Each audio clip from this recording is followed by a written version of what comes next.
Okay, so I'm recording this now, and I'm gonna go through assignment number 3, and in assignment number 3, we're gonna do 6 different scenarios in Urban Footprint. And this is really kind of like the whole point of Urban Footprint is for scenario planning. So what I'm gonna start with is I'm gonna start with going to Urban Footprint.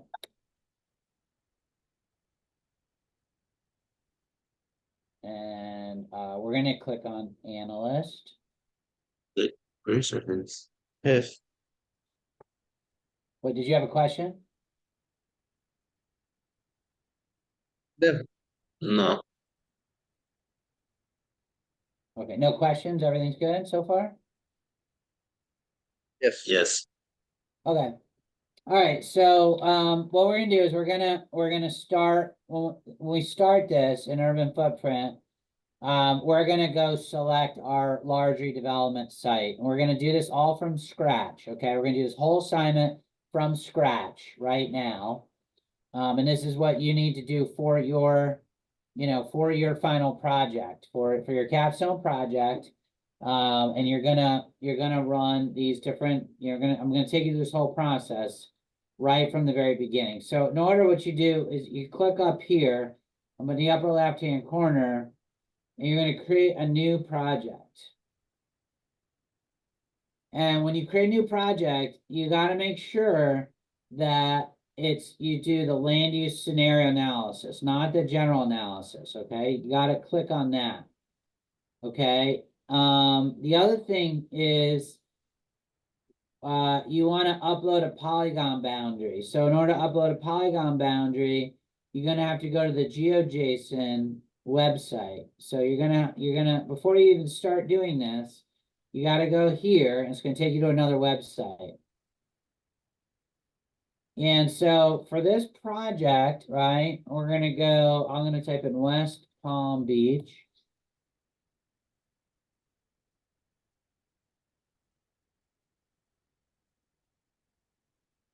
And I'm gonna change the base map to a satellite imagery. Sorry, so in order to do that, I'm gonna click on satellite streets. You don't have to do that, but I like to see it a little bit better. Now, my site that I'm gonna run is this site right here, okay? And so, my corridor is this North Congress corridor. So I'm gonna draw a box, a rectangle, right? This is my corridor, and this is the site I want to look at. I'm gonna kind of draw a rectangle that is just a little bit larger than my study area, right? Like so, I'm gonna kind of draw it right there. Now, you can't really draw this box too small, too big. Like you can go a little bit bigger. I would recommend going like a little bit on the bigger side rather than the smaller side, right? So if this is my corridor, you can kind of see that, I'm going out more than a block in each direction, and I'm covering it a little bit beyond my study area, which is Okeechobee to Belvedere. So I'm going just a little bit beyond my study area. But this is the area that I'm really interested in and redeveloping, and we'll get to that in a little bit.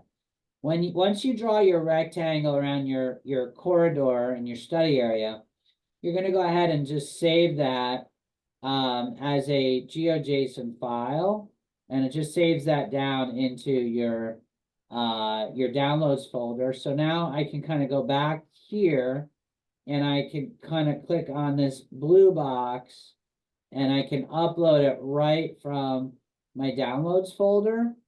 And I'll click right on that file that I just downloaded, and it automatically uploads that. Now I'm going to save this. So remember, save like your last name underscore assignment 3. Okay. And I'll call this, class example. You don't need to add that, obviously, in yours. And then you got to make sure you click on FAU. And this is enter project description. I'll call this dog track redevelopment. Okay.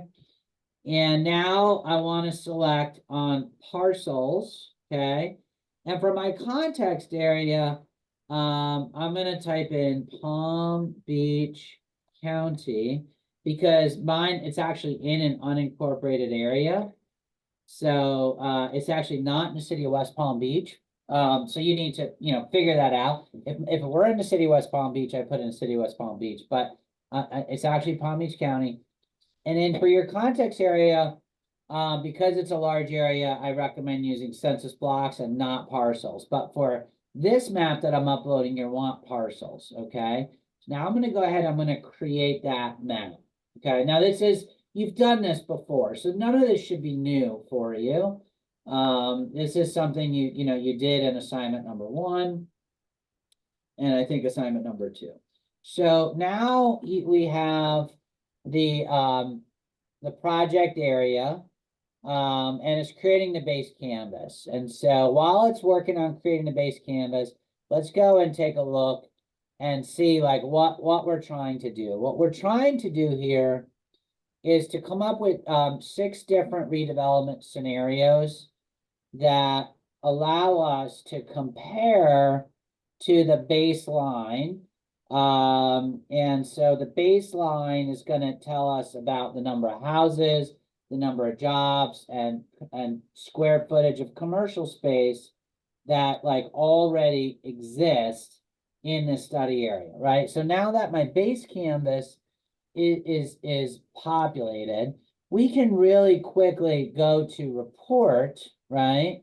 And our report tells us very, very quickly that there are 1,972 people that live in 509 housing units, consisting of 474 households, as well as there are 2,249 jobs in that study area. Okay, and that if I go back to the map under explore, right? That represents all these parcels that I've selected. Okay.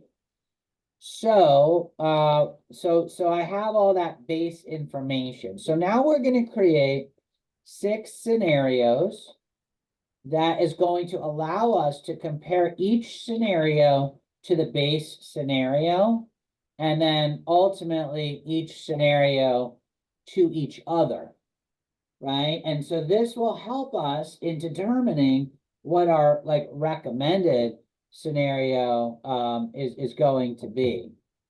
So in order to do that, I'm going to go back here. And so I don't need GeoJSON. I'm going to close this one here, okay? And I don't need this one either. I'm going to close that one. So I'm just going to keep these 2 tabs open. And so let me expand a little bit there. So you got the full view. Okay, so now in order to create a new scenario, in this case, number 1 is medium density commercial. Okay, I'm going to click on the plus button up here called create a new scenario. So I'm going to head and do that. And it's asking me, do I want to create it from the base scenario? It's the only option right now, so I'm actually going to select that one. Okay, now, once you have done that, then what you need to do, and this is very important, it seems very, very simplistic, but it's very important.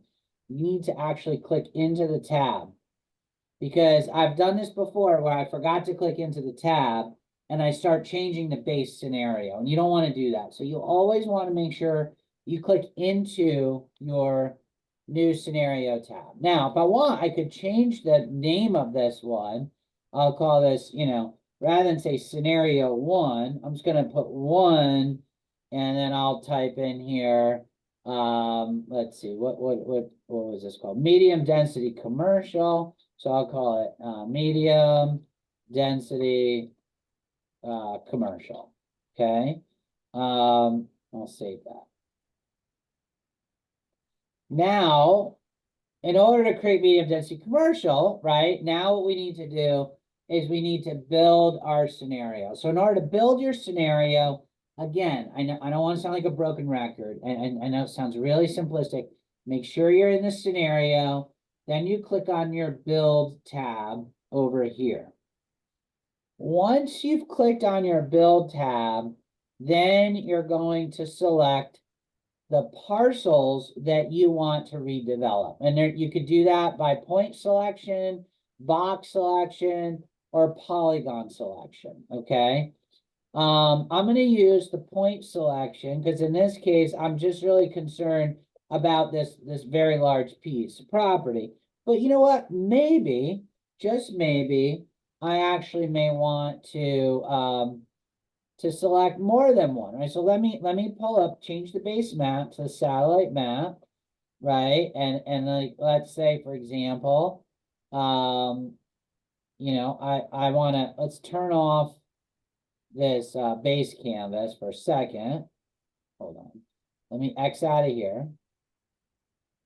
Let me turn off this and let's take a look. So there's actually a lot of surface parking over here. There's some over here.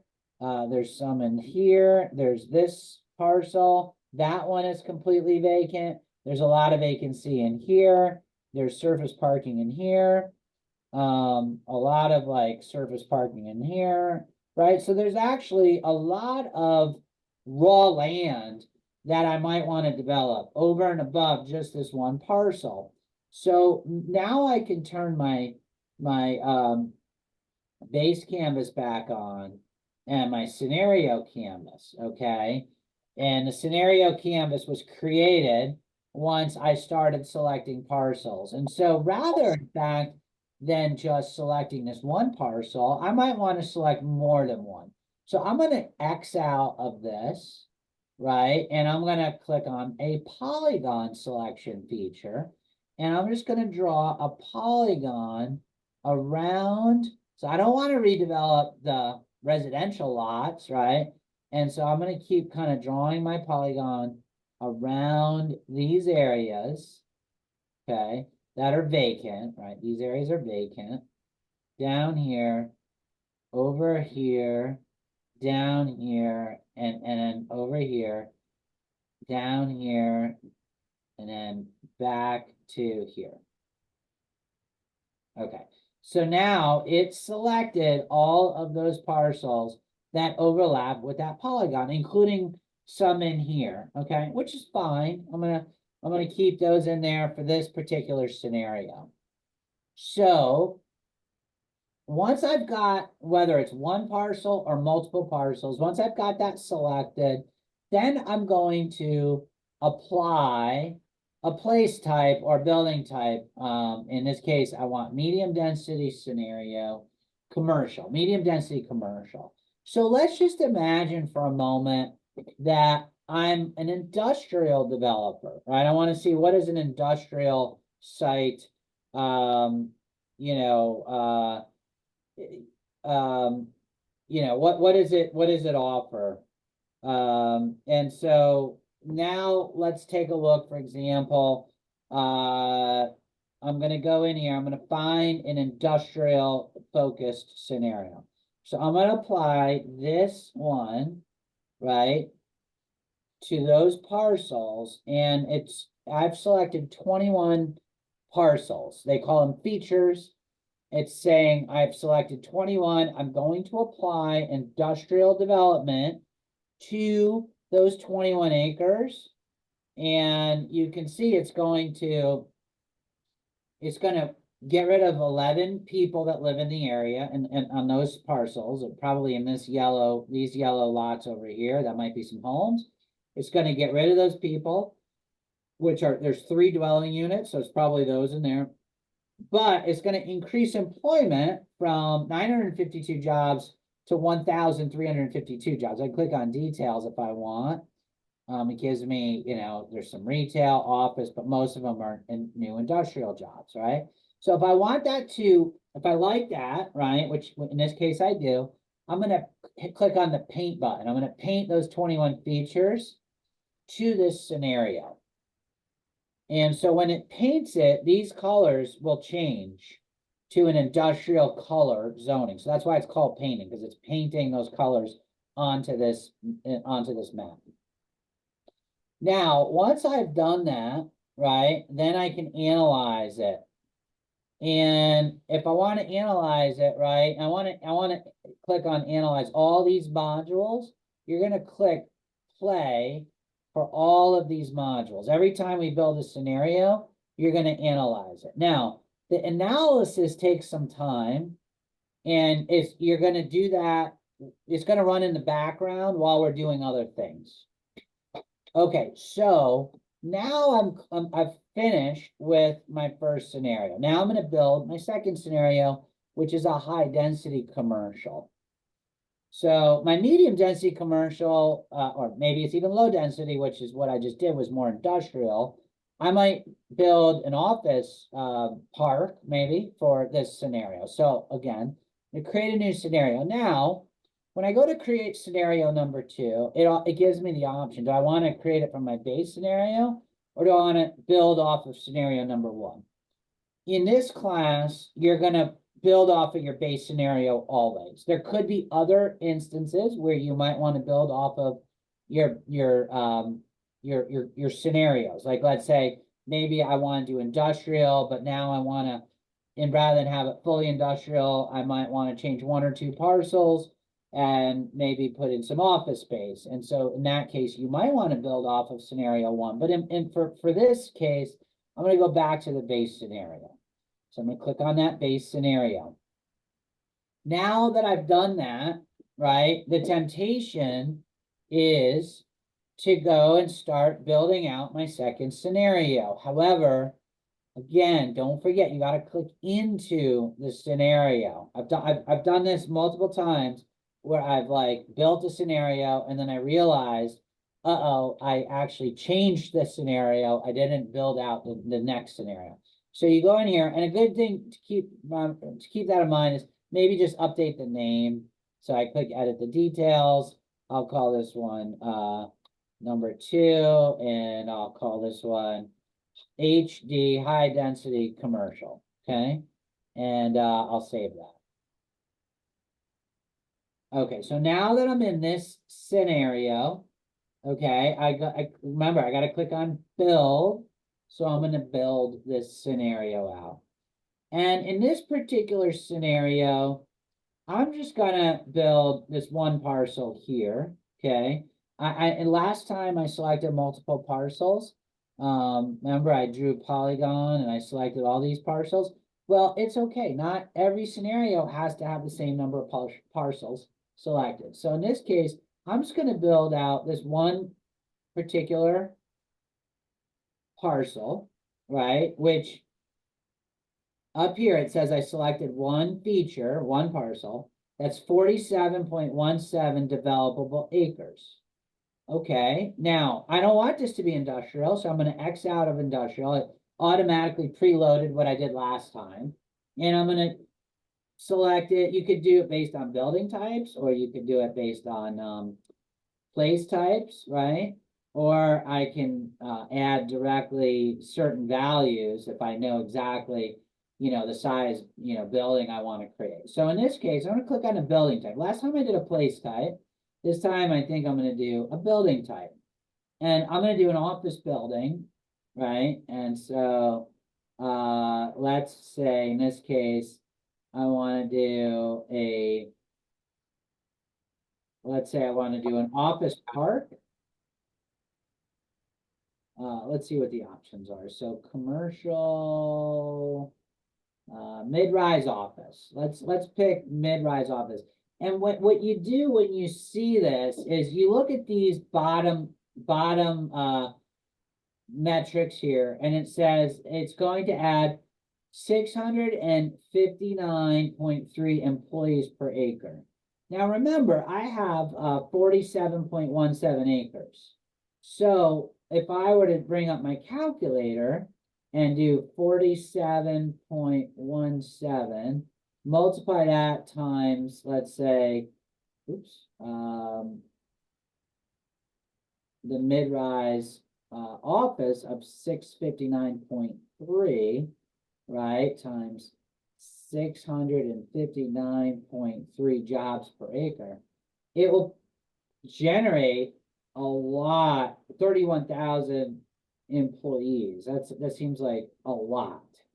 And you know what the problem is that I think because this is like a very, so I'm applying a building, but it's actually really, this would make more sense if I were just had a smaller parcel. So for example, like, because I'm actually building out a whole site, I probably should pick a place type. So if I go to place type, and let's say I want to do office, this is actually only 72 employees per acre, right? And so 72 employees per acre times a 47 gives me 3,398 jobs. That makes more sense, right? If I pick a building, the difference is it's if I apply a building, let's apply that building, right? 31,000 jobs. That doesn't really make a lot of sense. Like, it's building a building across this, like, it would be like this is one massive office building across the entire parcel. That really doesn't make sense. Where that would make sense is if we were, for example, let's say we were not choosing this parcel, but let's say we were going to zoom in a little bit more and we were going to build an office building on this parcel right here. And then I were to go pick a building type of office, right? And then I would be building an office with 68 jobs, which makes more sense because it's a much smaller parcel, okay? So the point of this, and I'm not going to go forward with this particular one, because the point is that the decision as to whether or not you pick a place type or a building type really depends on the size of your parcel. If it's a big parcel, like the one I have here, then I obviously need to select a place type and not a building type. So let's go ahead and do that. I'm going to select an office focus. And I'm going to paint that feature for scenario number 2. Okay, now that it's doing that, now it's making it office. I'm going to analyze, I'm going to, in here, in the analyze module. So it's like, this is like, you got to make sure you click it. If I click it and it goes away, then it's like turning a switch off. If I click analyze and you see this panel on the right, it's like turning a switch on. So now I'm going to go ahead and run all of the analysis modules for scenario number 2. And we're going to repeat this again, and I'm not going to do it a little quicker now, right? Because now I've shown you how to do it. So now we're going to go ahead and we're going to create scenario number 3 from the base scenario. I'll go into scenario number 3 and I'm going to edit those details, and I'm going to, this is going to be medium density residential. So I'm going to call this 3 MD medium density residential. Save that. Now when I'm in scenario 3, I'm gonna click on build. I'm gonna click on this site point selection. And I'm gonna click a residential place type. So in this case, maybe I'll do a townhome residential development. That's about medium density. It's got some jobs in there, but I'm gonna go ahead and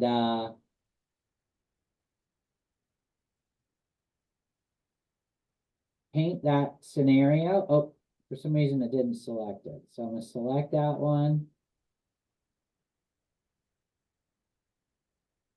Sometimes if you're having trouble selecting it, turn off, like I got this analysis module open, go ahead and turn that off. Make sure that your build is on, so it's blue. Point selection.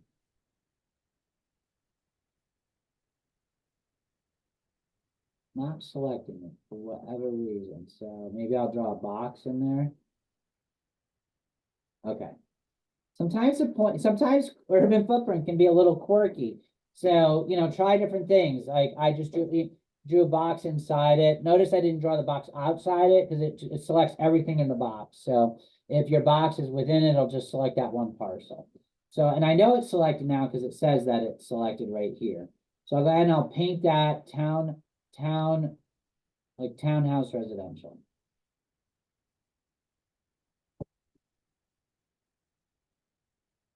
Okay, now I'm gonna click on the analyze modules and run all these in analyst modules here.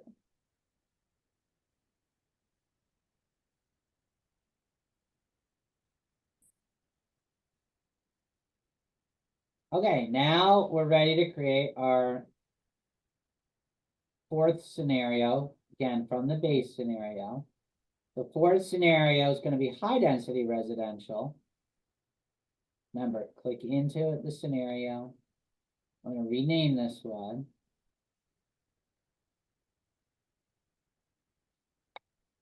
We'll call it 4 HD residential.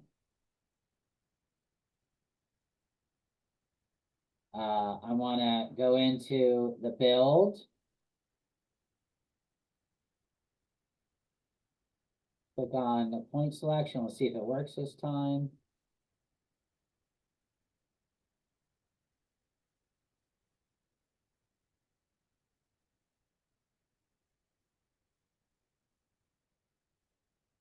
Okay. Oh, not analyze, build.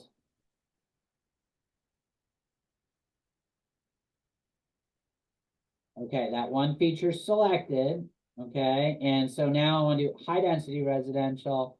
So I'm going to click into place types and I'm going to go to residential and I'm going to pick in here. Earlier I had townhomes. Now I'm going to do, maybe I'll do urban residential.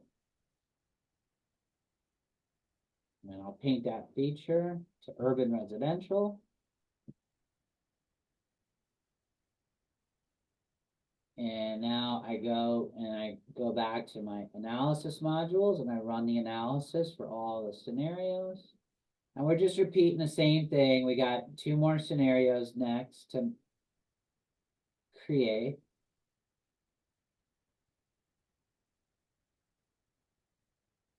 Okay. The next one's going to be medium density mixed use.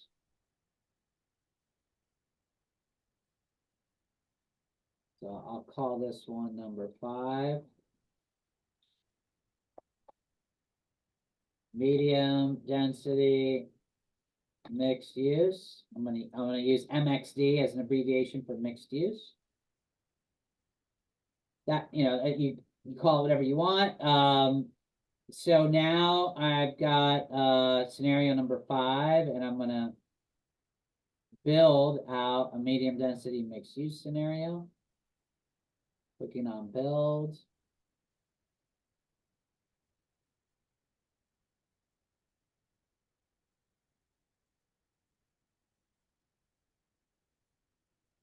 Right? You can't. So now, for whatever reason, I'm having a hard time selecting this one. And again, it's a weird thing with Urban Footprint. So I'll try the box selection here, draw the box right there, and see if that works. And it did, it worked, which is good. So now I want to do a medium density mixed use scenario. So I'll go to a place type, and they actually have mixed use right here. So I'm gonna look and see what would be a medium density mixed use, and in this case, I'll pick a village mixed use as kind of my medium density scenario. And I'll paint that feature.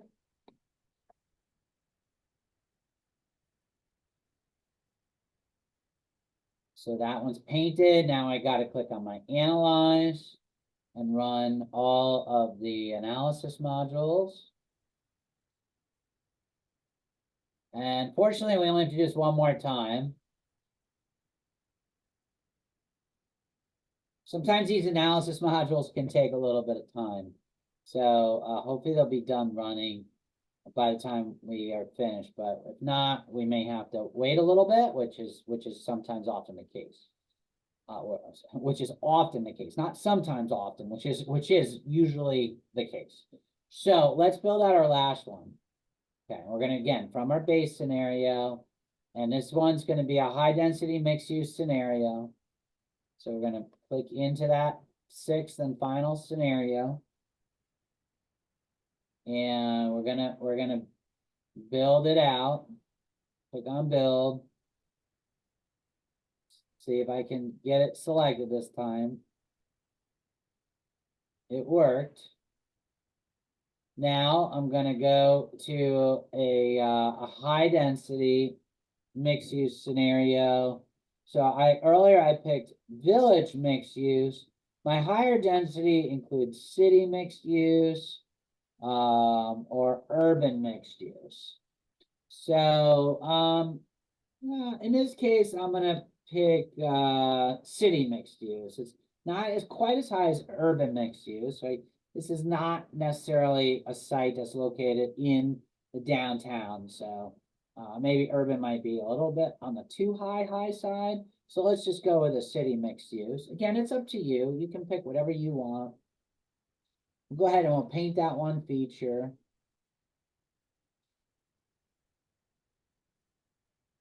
And then we'll go to the analyze tab. And we'll select all of these.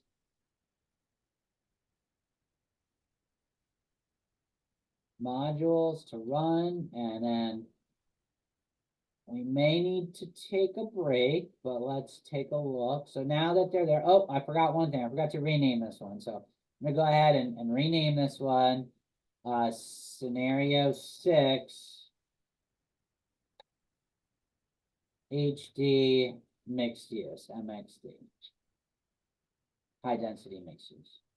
Okay, so now I've got my base scenario and my 6 scenarios across the top. We're gonna, and the analysis module is running. So let's go ahead and look. If I go back to number 5, I could tell that, these modules are still kind of running in the background, but it looks like some of them have been completed. It looks like the top ones get completed earlier, sooner than some of the other ones towards the bottom are still continuing to run. In this case, transportation is the only one still running. So let's go ahead and look at the report. And what we want to do, we can look at our let's look at our summary statistics. This one will always be ready and available to go. And so what I recommend is you turn on all 6 scenarios.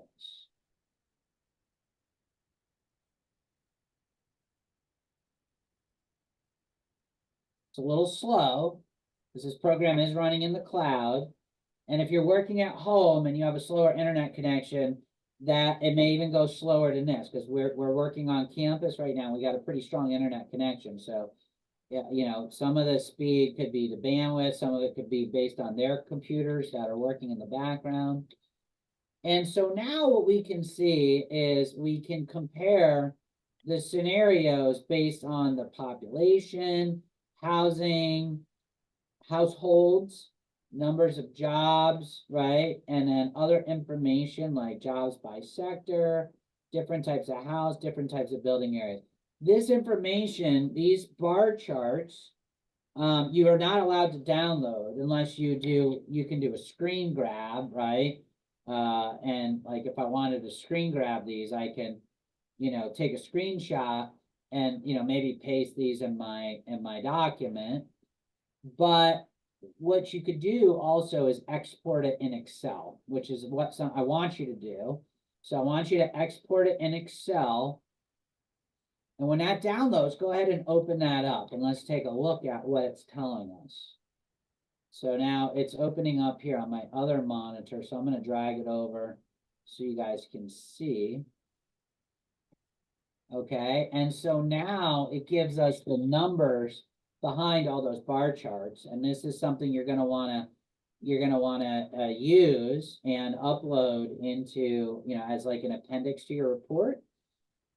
And so here you can see scenario one, the base scenario had 1,900 people. Scenario one, remember this was industrial, so it didn't add any people. This one was office, so it didn't add any people. This is medium density residential, so you can see it's got more people. High density residential has the most people. Mixed use has a fair number of people, and high density mixed use has even more people, but not quite as high as residential, right? And then you can see all that information for jobs, right? So the industrial one has 2,600 jobs. And you can see that even the residential one, well, the base jobs is 2,249, right? So here, what you can see the difference if you look, you go back here, right? You can kind of see with jobs, the base scenario already had 2,000. So for residential, right, it actually went down a little bit in jobs. For high density residential went up a little bit because there are jobs that are created, and when you create high density residential, and then of course your commercial, industrial, office, mixed use, medium density, and then high density mixed use. You can see all those differences. What's cool about the Excel spreadsheet, right, is it actually gives you building area square footages.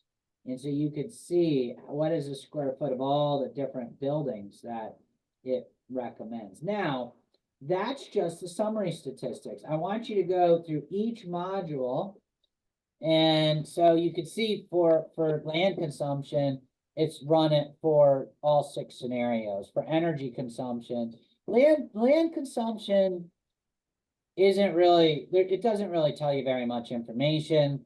Honestly, there's not a lot of information that you get from this particular module, but energy use is pretty interesting, and certainly water use, walk accessibility, transportation, right? You get emissions, all these have some pretty interesting stuff.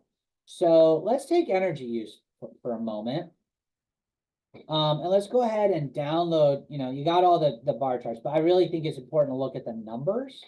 So again, I want you to download all of the spreadsheets for this. And we're going to go ahead and open that one up. Which is that? Let's see. Okay, now this is the energy use spreadsheet. And there's something I want to point out, which is the difference between total energy use. So I'm going to highlight total here. Okay, versus per household, right? Energy use. What is the highest number for total energy use, right? Let's say and let's just look at this. Let's just look at this one right here. Okay, so total energy use, the highest number is 392. This is the highest number right here. So I'm going to bold that one. Okay. And actually, let me make that red. Okay. So that's high density residential, has the most amount of energy use. Now, the per capita one, per household, we're going to highlight this one and look for the highest. Which one is the highest or the lowest in this case? It's actually the lowest is the same one. Okay, so you might ask, like, I'm gonna put low in green. Low in green is good. Red high is bad. And then I'll make the green one here. So what's the lowest one here? Is 197. We'll make that green. And for the highest one here, we're looking at medium density commercial is the highest. So this is the and this one is actually pretty much about the same, so I'm gonna highlight that one because they're both pretty much the same. Okay, so 197 and 205 are pretty close. So I might highlight both of those in green.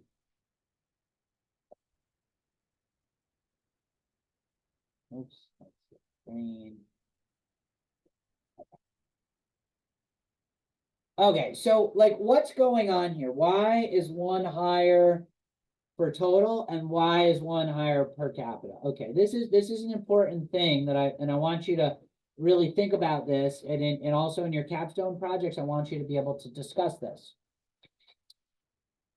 If we were to build, let's go back now to the urban footprint and look at the summary statistics. Okay, so for the high density mixed use scenario, and which I think is what the energy one was. This one was medium density. I'm sorry, high density residential had the highest energy consumption total, but the lowest per capita. So let's look at this. So on this one, we see for high density residential, we're building 7,000 dwelling units. Okay. So 7,000 dwelling units. And if I were to click over here and I would say total per household energy consumption here for high density residential is 35 BTUs per household, right? So if I go 7,000 times 35 is 245,000 BTUs, right? But it's the lowest per capita. Okay, now what is good? What is bad? Okay, if somebody says to you, we're going to build a high density development, right? Let's go back to this site here. So I think it's always important to go back and look at our site.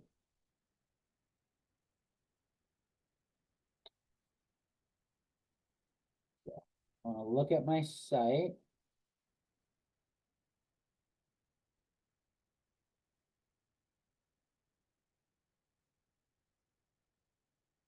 I'm going to turn off the base canvas. Turn off the scenario canvas. Okay. So this is my 40 acre site. I'm going to build 7,000 housing units on here, right? It's going to be quite dense. Of course, it makes perfect sense that if I build 7,000 housing units, I'm going to use a lot of energy in total, right? I'm going to use a total of 392 BTUs, 392 billion BTUs per year for the whole entire site, right? This whole site is going to use a lot of energy. However, it's going to use the least amount of energy per capita, right, of 35 per household. So you might ask, what is good, what is bad? And the answer to that question is it depends on how you define good and bad, right? We didn't have a chance to look at we could look at any other metric that we want to look at. So if I want to look at the reports, the same principle holds if you're talking about emissions, right? Total emissions is 12,738 metric tons of greenhouse gas emissions. Per capita, greenhouse gas emissions, are the lowest, right? 5 metric tons per capita. Let's export this one here and do the same sort of analysis.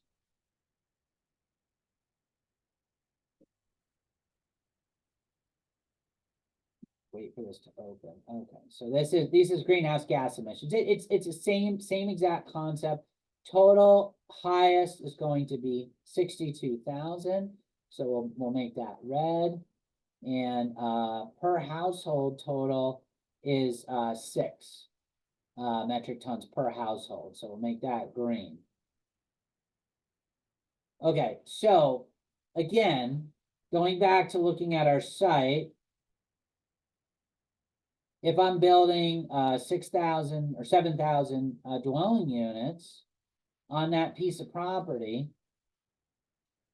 it makes sense that it's going to generate a lot of carbon emissions because you got 7,000 people living across this whole site. So if somebody said, well, you're going to generate a lot of carbon emissions by building out 7,000 housing units on the site, they're correct. However, it's also the lowest amount of carbon emissions on a per household basis, because think about it. If I build 7,000 housing units on this one site, right, that's 7,000 housing units that might not be single family homes being built in other parts of the county, right? If I build 7,000 homes here, right, I might not be building 7,000 housing units on, farmland, further away, right, over here. And the reason it's less is because it's more efficient to build in a higher density way, like over in this area. Right, so if I'm building in this area close to the center, each household is using less, versus like if I were to look at like 7,000 single family dwelling units over here, right, I'm only taking up a lot more land. I might be looking at like a huge swath of land to accommodate 7,000 housing units. All these people got to get in their cars to drive further distances. And so urban footprint takes all of that into consideration. So that is why you often see with ultra high density scenarios, it's both the highest in terms of total and the lowest in terms of per capita. Generally, my opinion is that we want to try to find the lowest per capita use. With the same token, it is important to think about total use, right? Because if we're talking about carbon emissions, what if we're talking about nitrous, not greenhouse gas emissions, which aren't harmful to the lungs, but let's talk about nitrous oxide, particulate matter, right? Here we see this is pollution, right? Pollution here, in this case, whether or not, it doesn't really matter on a per capita basis, right? So you are you're degrading the air quality in this case, right? So there's going to be a happy balance, right? And this is why urban footprint is so useful. It's like, I'm gonna have, these are all nasty air pollutants that we want to avoid. And so in this scenario, right, I'm actually degrading the air quality on an absolute total basis. So, you got to look in here and figure out, like, what is air quality? How bad can it, how bad can it be? And in this case, right, because of these pollutants, right, the greenhouse gas emissions don't matter if it's total or per capita. In fact, it's better to be per capita, because you could breathe in carbon dioxide all you want.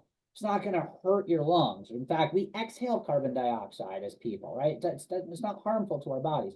But nitrous oxide, PM10, PM2.5, and then these other SO and CO, these are not good. Actually, that might be carbon. I'm not sure. That's not carbon dioxide. I'm not sure what CO is. But anyway, the point is, these are VOCs, is volatile organic compounds, right? So these are no good things. So you do want to pay attention to this.